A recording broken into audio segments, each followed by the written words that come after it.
A discrete understanding between Canada and Denmark is on the verge of reshaping far more than just energy policy. It could alter who ultimately controls the minerals that fuel the world's most advanced technologies.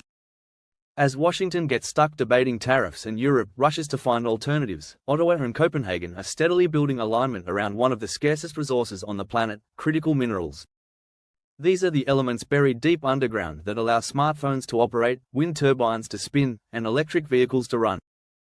And together, Canada and Denmark may now be laying the groundwork for a supply chain strong enough to counter China's dominance. This is not a story about mining, it's a story about power over the unseen building blocks of global technology. Today, we'll break down how Canada and Denmark's rare earth alliance has the potential to reshape the global tech landscape. Welcome to Geoc Capitalist, where we unpack the hidden power shifts shaping global wealth. If you want to follow the deals and alliances that influence trade, energy, and technology, the ones the mainstream often overlooks, hit subscribe. The economy of tomorrow is being decided in places most people never think about, and we're here to decode it. Rare earth elements might sound obscure, but they're everywhere. Neodymium, dysprosium, and terbium are essential for the magnets inside smartphones, laptops, and fighter aircraft. Lanthanum and cerium are used in batteries, catalytic converters, and optics. Without them, the machines and devices we depend on every day simply wouldn't exist. Here's the problem: while demand has skyrocketed with the boom in clean energy, EVs, and defense technologies, supply remains highly concentrated. China currently accounts for more than 60% of global rare earth output and controls an even greater share of refining. That means much of the world's technology supply chain flows through Beijing. This imbalance has been clear for years, but by 2025, it has become urgent. Global demand for rare earths is set to nearly double by 2030, fueled by exponential growth in EV batteries and renewable energy. Governments from Washington to Brussels are scrambling, but most are behind schedule. This is exactly where Canada and Denmark step in. Canada holds some of the largest undeveloped rare earth deposits outside of Asia, stretching from Quebec to the Northwest Territories. Denmark, through Greenland, sits atop some of the richest mineral concentrations on Earth. Alone, each country is important. Together, they could form the backbone of a Western supply chain capable of breaking China's grip. Canada has spent years positioning itself as one of the few democracies with the resources to compete. In 2025, Ottawa launched its critical minerals strategy, supported by billions in both public and private capital. The aim is straightforward: build domestic supply chains that cut reliance on China while strengthening links with trusted allies. Exploration projects are expanding rapidly across Quebec, Ontario, and the Northwest Territories, targeting lithium, cobalt, nickel, and rare earth oxides. These aren't just commodities, they're the foundation of semiconductors, turbines, batteries, and defense technologies. To speed things up, the Canadian government is directly putting money into the sector. But mining is only part of the equation. The real bottleneck is processing. China currently controls nearly 90% of refining, turning raw ore into usable materials. That's why Canada is investing in research centers, particularly in Saskatchewan, to develop Western processing expertise from scratch. The strategy is not just to dig and export, but to build a complete value chain, from extraction to final components. Alongside this, Ottawa is using trade policy to its advantage. Canada is negotiating mineral deals with the EU, the US, and Japan. But Denmark's role may prove the most strategic of all. By combining Canada's mining and refining push with Greenland's raw resources, the two nations could form a transatlantic bridge for rare earth supply security. For Ottawa, this isn't only about economics, it's about sovereignty, security, and international influence. Most people think of Denmark in terms of offshore wind farms or Copenhagen's green infrastructure. But Denmark's real leverage in rare earths lies thousands of kilometers away in Greenland. As a self-governing territory under the Danish crown, Greenland contains some of the richest deposits of rare earths outside Asia. Estimates suggest the Kvanefjord site alone could rival China's production for decades.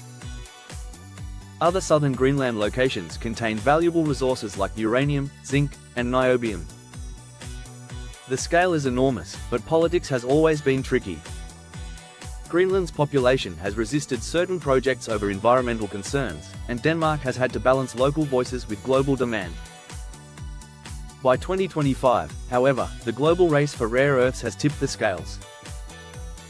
Copenhagen is now collaborating more closely with partners abroad to responsibly develop Greenland's potential under strict environmental standards, aiming to transform the territory into a secure Western supplier. This is where Canada's importance grows. Denmark has the resources but lacks large-scale refining capacity and financial firepower. Canada, with its strategy and growing expertise, can fill that gap. Together, they can establish a transatlantic corridor that bypasses China and secures long-term supply for both Europe and North America. On their own, Canada and Denmark are mid-tier actors. But together, they create a rare mix of strengths. Canada contributes financing, scale, and decades of mining know-how. Denmark provides access to Greenland's extraordinary deposits, one of the only places outside Asia with commercially viable reserves. The formula is clear: combine Canada's refining capacity with Denmark's resources, and you've got the building blocks of a Western rare earth chain. This is crucial because rare earths aren't simple commodities like oil. You can't just extract and ship them. They require highly complex refining, specialized chemistry, and years of infrastructure before becoming usable in magnets or semiconductors. By pooling resources, Canada and Denmark share costs, cut risks, and speed up development. There's also political logic. Canada is a trusted partner for both the US and EU, while Denmark is firmly embedded in European policymaking.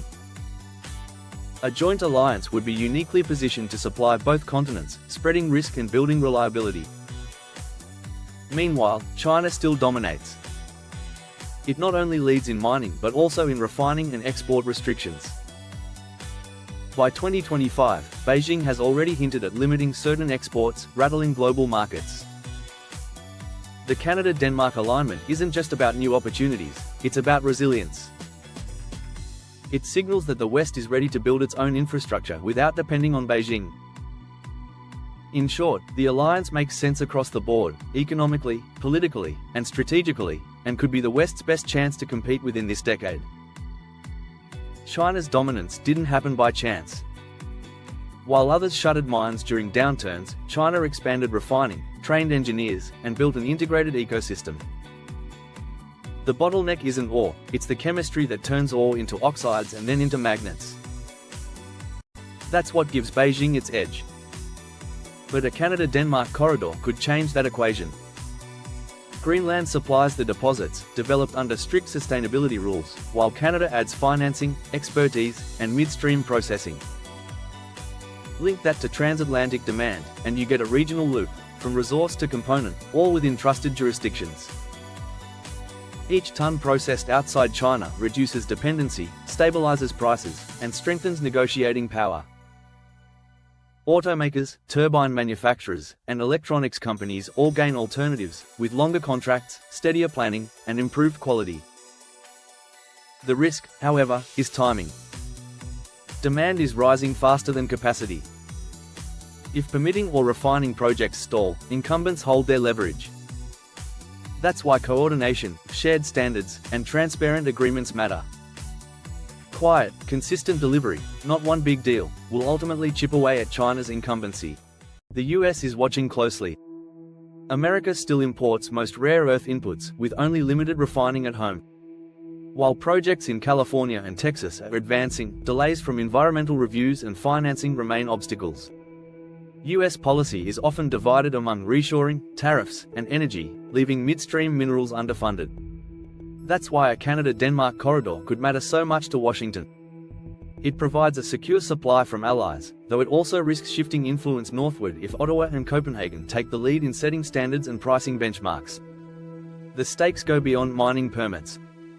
Rare earths are embedded in everything from EV motors and wind turbines to precision robotics, satellites, optics, medical imaging, and sound systems.